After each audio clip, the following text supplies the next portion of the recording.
बरहज के सतराव में हिंदी दिवस का आयोजन किया गया, जिसमें बच्चों ने बढ़ चढ़ कर हिस्सा लिया।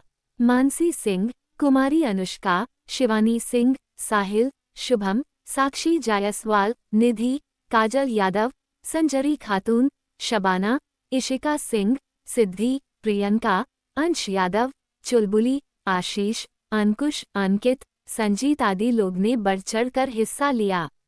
संस्था संचालक शिवम पांडेय ने कहा कि 14 सितंबर का दिन वाकई हर भारतवासी के लिए गर्व का दिन है।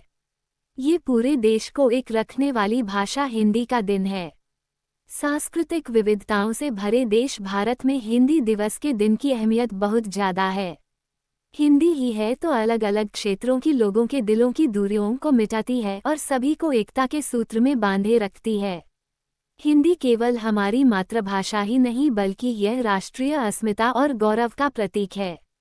आइए जानते हैं क्या है हिंदी का इतिहास। 10वीं-15वीं शताब्दी, हिंदी खड़ी बोली, ब्रज, अवधी आदि धीरे धीरे विकसित होकर उत्तर भारत की जनभाषा बनी।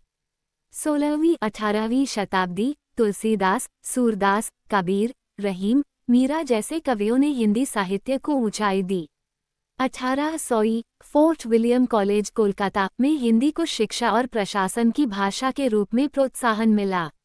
1900 हिंदी आंदोलन तेज हुआ। नगरी प्रचारिणी सभा काशी ने हिंदी को बढ़ावा देने का काम किया। 1918 महात्मा गांधी ने हिंदी को राष्ट्रभाषा बनाने की वकालत की। 1925 हिंदी साहित्य सम्मेलन इलाहाबाद की बैठक में हिंदी को राष्ट्रीय एकता की भाषा कहा गया। 26 जनवरी 1950 भारत का संविधान लागू हुआ, जिसमें अनुच्छेद 343 के तहत हिंदी देवनागरी लिपि को राजभाषा घोषित किया गया। 14 सितंबर 1949 संविधान सभा ने हिंदी को राजभाषा का दर्जा देने का निर्णय लिया। इसी दिन को बाद में हिंदी दिवस के रूप में मनाने का निश्चय किया गया। 1953 पहली बार 14 सितंबर को हिंदी दिवस मनाया गया। 1955 केंद्र सरकार ने इसे औपचारिक रूप से मनाना शुरू किया।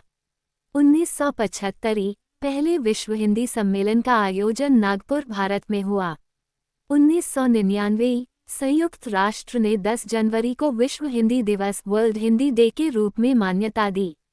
वर्तमान समय 2020 के बाद भारत सरकार हर साल 14 सितंबर को हिंदी दिवस पर राष्ट्रपति भवन में राजभाषा पुरस्कार प्रदान करती है।